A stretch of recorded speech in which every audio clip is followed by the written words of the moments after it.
کاش مسلح پہ آنسو بہا دیتی تو کائنات کا نظام میرا اللہ مسلمانوں کے حق میں کر دیتا۔ آج اللہ ناراض ہے کہ مسلمان کی زندگی رسول صلی اللہ علیہ وسلم کی زندگی سے دور، اللہ کے حکموں سے دور۔ آؤ آج نیت کریں، آج کے بعد اللہ اور اس کے حبیب صلی اللہ علیہ وسلم کی مبارک افضل زندگی کو اپنی زندگی میں زندہ کریں گے۔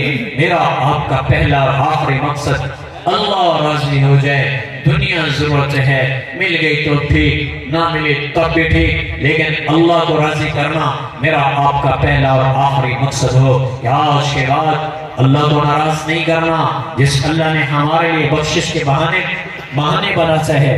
میں قربان جاؤں، ایک تراویح کا سجدہ جنت کی 100 حور سے نکاح کا ذریعہ ہے۔ سن رہے ہو؟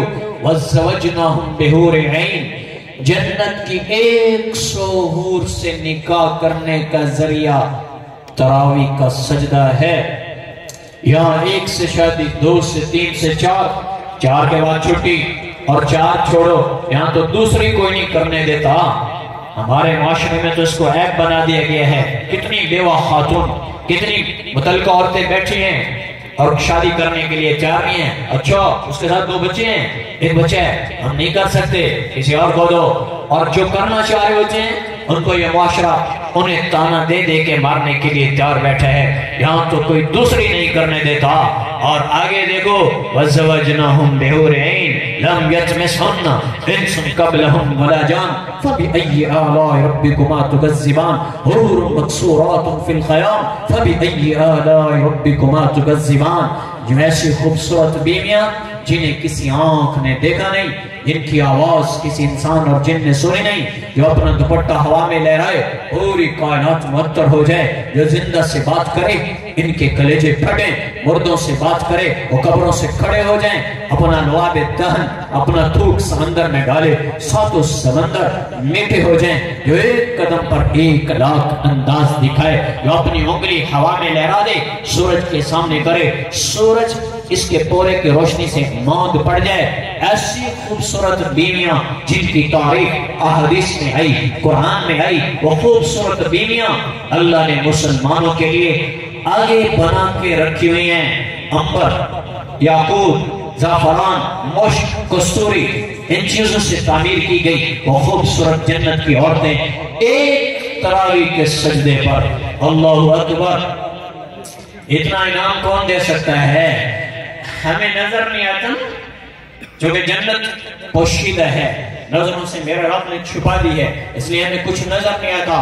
اور اگر جس کے اندر ایمان کی محنت ہو رہی ہوتی، بعض سینے ایسے ہوتے ہیں جب وہ جنت کو قرآن میں پڑھتے ہیں تو ان کے سامنے جنت کھل جاتی ہے۔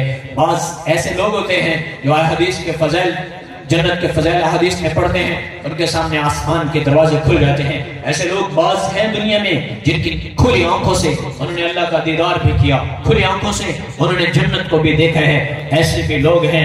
لیکن چونکہ ہمارے ایمان اتنے مضبوط کوئی نہیں ہے تو ہمیں جنت نظر نہیں آتی، جہنم نظر نہیں آتی۔ ہم کہتے ہیں ہمیں تراویح میں تھکن ہو گئی ہے، کھڑے نہیں ہو سکتے، آدھا سپارہ نہیں سن سکتے، 1 سپارہ نہیں سن سکتے۔ میں یوں کہہ رہا ہوں، یہ تھکن جسم کی نہیں ہے، یہ تھکن ایمان کی ہے کہ ایمان ٹھنڈا پڑ گیا، اس کی انگیٹھیاں بجھ گئیں، ایمان ماند پڑ گیا ہے۔ اگر یہ کہتا ہے میں تھکا ہوں تو میرے پاس دلیل ہے، یہ پیسہ کماتے ہوئے مزدوری کرتا ہے سارا دن، کیوں نہیں تھکتا؟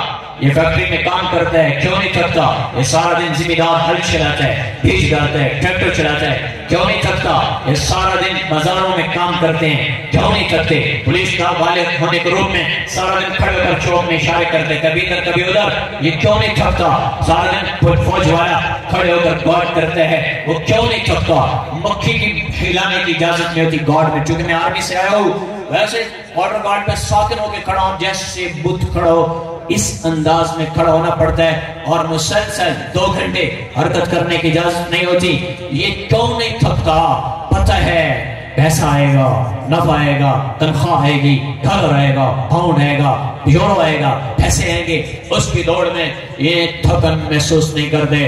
اور جب تراویح میں آتا ہے اللہ اکبر تو پھر کہتا ہے صحیح تھک گئے ہیں، جسم نہیں تھکا، ایمان تھک گیا. ہاں چونکہ جنت نظر نہیں آ رہی, آگے کے انعام نظر نہیں آ رہے, اور اگر میرا اللہ کھول دے تو پھر سے ساری دنیا کے انسان کام بھی چھوڑ کے بھاگیں گے.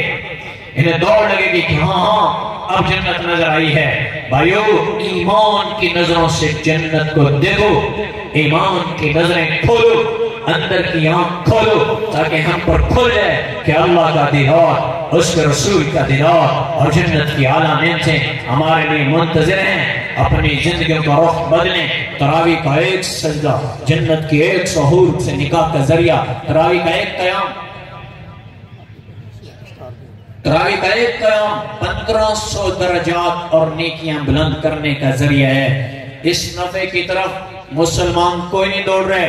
پہلے دن مسجد بھری تھی پہلی تراویح میں, دوسری تراویح میں تھوڑے اور کم, تیسرے میں اور, پانچویں میں ایک صف. اب 10-11 روزہ ہے, ایک صف سے بھی لوگ کم ہونا شروع ہو گئے ہیں. انہیں سمجھ کیوں نہیں آ رہی کہ سنت موقدہ کو چھوڑ کر گناہ کر رہا ہوں. روزہ ہو جاتا ہے تراویح کے بغیر, روزہ ہو جاتا ہے, روزے کا الگ معاملہ ہے, لیکن یہ میرے نبی کی اتنی پسندیدہ نماز سنت موقدہ, اس کو چھوڑ کر ہم بستروں کی طرف چلے جاتے ہیں. جس اللہ نے جسم دیا آدھا گھنٹہ اس کے لیے نہیں کھڑے ہوتے.